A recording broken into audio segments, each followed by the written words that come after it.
केजरीवाल की तरफ से वरिष्ठ वकील अभिषेक मनु सिंघवी सहित 3 वकील कोर्ट में पेश हुए।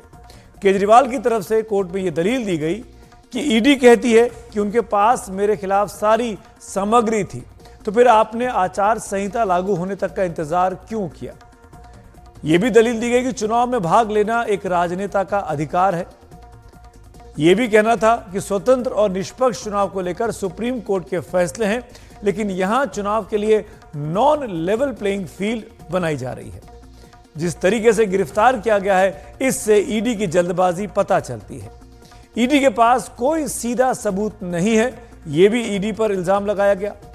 ईडी का अब का नया तरीका है कि पहले गिरफ्तार कर लो, उसके बाद उसको सरकारी गवाह बनाओ और फिर मन माफिक बयान हासिल कर लो, ताकि उसको बाद में फिर जमानत दे दी जाए। ये आरोप लगाया गया ईडी की कार्यशैली पर अरविंद केजरीवाल के वकीलों के द्वारा। इन वकीलों ने यह भी कहा कि दिल्ली हाईकोर्ट में ईडी की दलीलों में विरोधाभास पाया गया है। यह अदालत किसी रबर स्टैंप की तरह काम नहीं कर सकती, जितनी रिमांड मांगी जाए उतनी ही दे दी जाए। ईडी ने 10 दिन की रिमांड मांगी थी। अरविंद केजरीवाल के लोगों ने, वकीलों ने इसका विरोध किया, इसीलिए 7 दिन की रिमांड कोर्ट ने दी है। जांच में शामिल अब तक 50% लोगों ने केजरीवाल का नाम नहीं लिया है, यह कहना है केजरीवाल के वकीलों का। और यह भी कहा गया कि 82% लोगों ने केजरीवाल के साथ किसी डीलिंग का जिक्र नहीं किया है। केजरीवाल के वकीलों की दलील तो हमने आपको सुनाई, लेकिन इन दलीलों का ईडी ने जमकर विरोध किया। ईडी के वकीलों की तरफ से कोर्ट में कहा गया कि केजरीवाल अकेले ही जिम्मेदार नहीं है, बल्कि उनके सहयोगी भी इस घोटाले में जिम्मेदार हैं। आम आदमी पार्टी एक कंपनी की तरह है और ये उसके संयोजक है, कन्वीनर है। सरकारी गवाह बने आरोपियों के बयान में कितनी सत्यता है, इस पर बहस ट्रायल के वक्त ही हो सकती है। रिमांड के दौरान इस पर बहस का कोई मतलब नहीं है।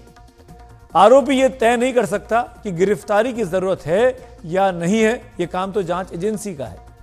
यह पूरे तरीके से जांच अधिकारी के विवेक पर निर्भर करता है कि कब उसे गिरफ्तारी की किसी भी व्यक्ति की जरूरत है और उसको कब तक की गिरफ्तारी चाहिए।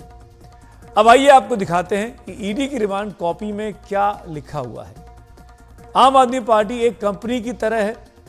अरविंद केजरीवाल इसके मास्टरमाइंड हैं, इस घोटाले के, शराब घोटाले के। एक्साइज पॉलिसी बनाने में केजरीवाल की अहम भूमिका रही।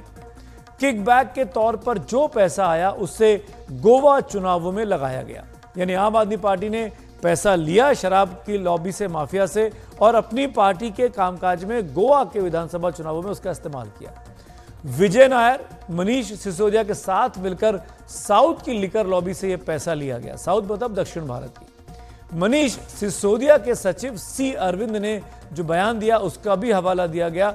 उन्होंने कहा कि सिसोदिया ने मार्च 2021 में केजरीवाल के घर बुलाया, 30 पेज का GOM ड्राफ्ट दिया गया। उस समय सत्येंद्र जैन, केजरीवाल वहां मौजूद थे और उनकी मौजूदगी में तमाम चीजें हुई। ये ईडी ने कहा अपने पक्ष में केजरीवाल की कस्टडी लेने के लिए। अब सवाल है कि अरविंद केजरीवाल क्या इसी तरीके से सीएम बने रहेंगे? क्या यह संवैधानिक तौर पर सही होगा? क्या सीएम बने रहने से प्रैक्टिकली सीएमओ के कामकाज में दिक्कतें नहीं आएंगी, जिसका जिक्र कुछ देर पहले मेरे सहयोगी शरद कर रहे थे? या फिर वो अपनी कुर्सी छोड़ेंगे और किसी और को कमान सौंपेंगे तो किसको मुख्यमंत्री दिल्ली का नया बनाया जा सकता है? क्योंकि नंबर्स की दिक्कत नहीं है, बहुमत के मामले में आम आदमी पार्टी के पास इनफ विधायक हैं। जिन बड़े नामों की चर्चा चल रही है मुख्यमंत्री के तौर पर, एक एक करके आपको बता देते हैं। सबसे पहला नाम तो सुनीता केजरीवाल का चल रहा है, जो अरविंद केजरीवाल की धर्मपत्नी है। हालांकि ये विधायक नहीं है, पर इस रेस में उनका नाम सबसे ऊपर है। दिल्ली के वित्त मंत्री आतिशी का नाम भी चल रहा है। दिल्ली के स्वास्थ्य मंत्री सौरभ भारद्वाज एक और नाम है। एक और वरिष्ठ नेता हैं, मंत्री भी हैं, गोपाल राय, उनका नाम भी है। राज्यसभा के सांसद राघव चड्ढा का नाम भी इस रेस में लिया जा रहा है। हालांकि राघव इन दिनों इलाज के लिए हिंदुस्तान के बाहर है, लेकिन यह सब तब होगा जब केजरीवाल इस्तीफा देने के लिए तैयार हो जाएंगे। आज उन्होंने इस्तीफा देने से जब पत्रकारों ने पूछा तो इनकार कर दिया कि इस्तीफा नहीं देने वाले हैं। वैसे केजरीवाल सरकार में स्वास्थ्य मंत्री रहे सत्येंद्र जैन भी जब जेल गए थे और जेल में काफी लंबे समय तक मंत्री पद पर रहे, लेकिन बाद में उनको भी इस्तीफा देना पड़ा था। अब बीच लोकसभा चुनाव में केजरीवाल पर लटका यह कानूनी फंदा उनके लिए चुनावी मुश्किलों को बढ़ा सकता है।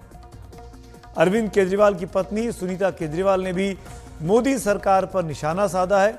कुछ देर पहले देर शाम उन्होंने ट्वीट कर कहा, आपके 3 बार के चुने हुए मुख्यमंत्री को मोदी जी ने सत्ता के अहंकार में गिरफ्तार करवाया है, सबको क्रश करने में लगे हैं। ये दिल्ली के लोगों के साथ धोखा है।